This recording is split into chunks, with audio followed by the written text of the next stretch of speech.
Ya, oke guys. Assalamualaikum, balik lagi dengan Jaki. Hari ini tanggal 27 Desember 2022 guys. Kita bahas INKP. Kalau pada video sebelumnya yakni TKIM gua mengatakan bahwa sebagian besar laba bersihnya karena penghasilan komprehensif yang di entitas asosiasi yang sebesar 274.000 dalam ribuan USD itu. Tapi kalau INKP ini beneran laba usahanya gede. Jadi kita langsung ke laporan keuangannya aja guys. Laporan keuangannya dalam ribuan dolar. Nah, di tahun 2018 ekuitasnya cuma 3,7 juta.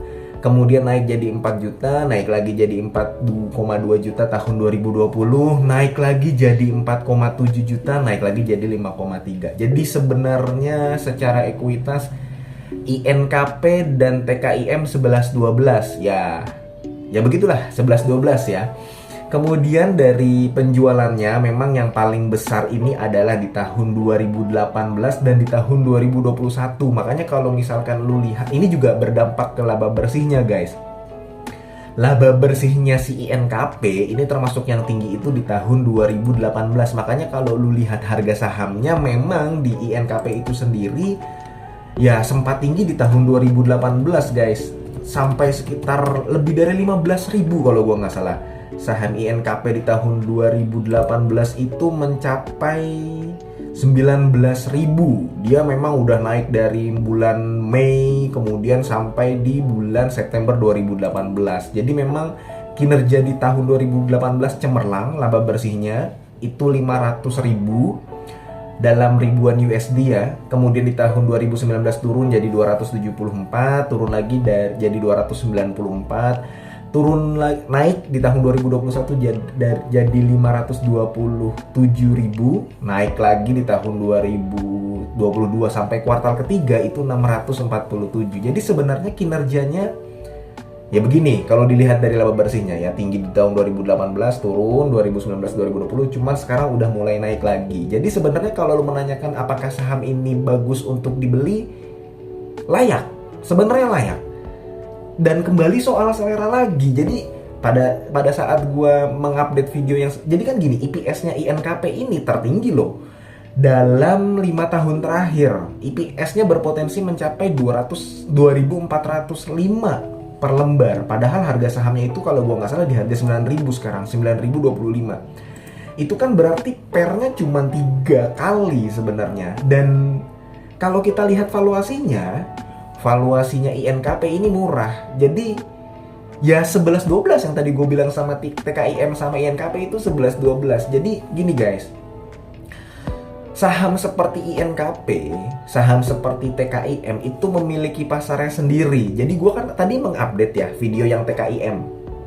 Ada loh yang mengatakan bahwa ini bukan saham kriteria gue karena dividennya kecil. Betul, sah-sah saja dia mengatakan seperti itu. Dan gue sependapat dengan dia karena gue juga tidak masuk INKP, tidak masuk TKIM. Itu soal selera. Hanya saja ada juga loh orang yang senangnya dengan INKP sama TKIM ini. Dilihat dari valuasinya.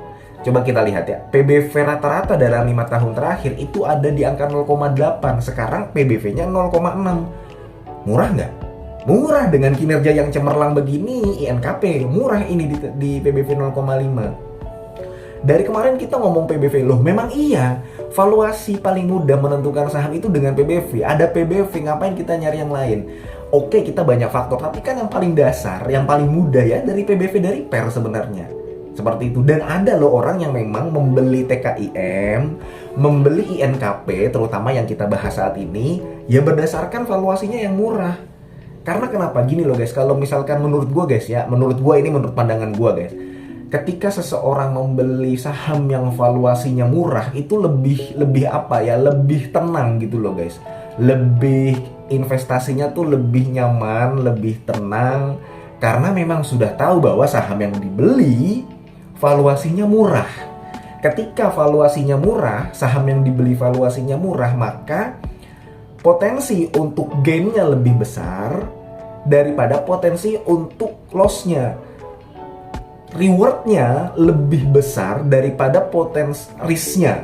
Nah, karena risk-nya lebih kecil daripada reward-nya, maka orang tersebut secara psikologis lebih aman, lebih nyaman, dan ketika harganya turun tidak panik.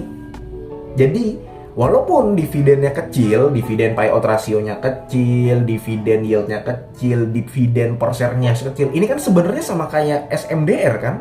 Sama seperti SMDR yang harganya 2.900 aja membagikan dividen per share-nya 50, harga sahamnya langsung anjlok ke 2.000. Kalau gua nggak salah sekarang SMDR di harga berapa nih? Saham SMDR itu 2.000 sekarang. Malah dia 1.900. Jadi orang menganggap bahwa SMDR itu pelit.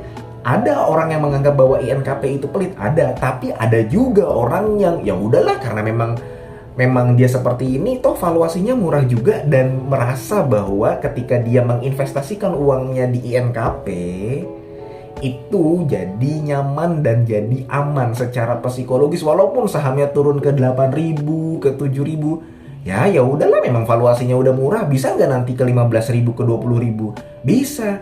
Orang harga wajar dari INKP ini di atas 15.000 kok. TKIM aja tadi gue hitung sekitar 22.000. INKP ya juga tidak beda jauh karena book value-nya dia 15.000 sebenarnya. Dan coba lihat dari tahun 2018, book value-nya naik terus guys. Yang tadinya 9.900 jadi 10.000, jadi 12.000, jadi 15.000. Jadi penurunan PBV-nya itu memang dikarenakan ya sama seperti TKIM. Ekuitasnya naik terus, book value-nya naik terus, ya PBV-nya jadi makin turun kan. Sebenarnya seperti itu. Harga sahamnya belum kemana-mana. Jadi lebih ke arah ketika ada investor yang beli INKP. Karena gini guys, gue juga punya temen yang tidak suka dengan INKP serta TKIM. Gue juga punya temen yang seneng dengan INKP dan TKIM, ada. Jadi sebenarnya ini soal selera. Dan kalau lu menanyakan apakah INKP ini pantas dan layak untuk dibeli, sangat layak. Orang kinerjanya cemerlang kok di tahun 2022. Seperti itu guys. Cuman ada cumannya. Ketika masuk ke INKP dan TKIM memang sudah harus menerima resiko bahwa si dividennya itu kecil. Kemudian barangkali kalau kita lihat ya pergerakan harga sahamnya nggak terlalu cepat. Jadi seperti saham yang bergeraknya lambat tapi perlahan meningkat. Karena memang jadi perlu diketahui guys, kalau misalkan sebuah saham itu sebenarnya pemicu yang paling signifikan adalah laporan keuangan kuartal 1, laporan keuangan kuartal 2, laporan keuangan kuartal 3, laporan keuangan kuartal 4, dan juga pengumuman dividen. Itu yang membuat suatu saham itu bisa bergerak secara signifikan. Kalau misalkan laporan keuangannya jelek, kinerjanya jelek, ya bisa turun. Kalau misalkan ada pembagian dividen yang jumbo, bisa turun. Bisa terbang tinggi. Kalau misalkan ada pengumuman dividen yang kurang memuaskan investor, bisa turun sahamnya. Jadi sebenarnya kembali ke selera masing-masing. Ada yang memang senang dengan INKP dan TKIM karena valuasinya yang sangat murah, sangat murah. Ada yang memang tidak suka. Seperti itu guys. Dan kinerja yang perlu diketahui adalah kita perlu mengupdate kinerja dari INKP bahwa kinerja di tahun 2022 ini lebih baik daripada tahun 2021, 2020, 2018, bahkan di tahun 2019. Seperti itu. Jadi ya kembali kepada gaya masing-masing investor itu sendiri. Senangnya dengan saham yang mana? Yang tidak gue sarankan adalah membeli tanpa mengetahui risk and reward-nya. Seperti itu guys. Paling itu aja, mudah-mudahan video ini bermanfaat buat lu. Semoga lu sehat selalu sehingga kita bisa bertemu kembali di video selanjutnya. Ini bukan ajakan jual beli ya guys ya. Gua akhiri, wassalamualaikum warahmatullahi wabarakatuh.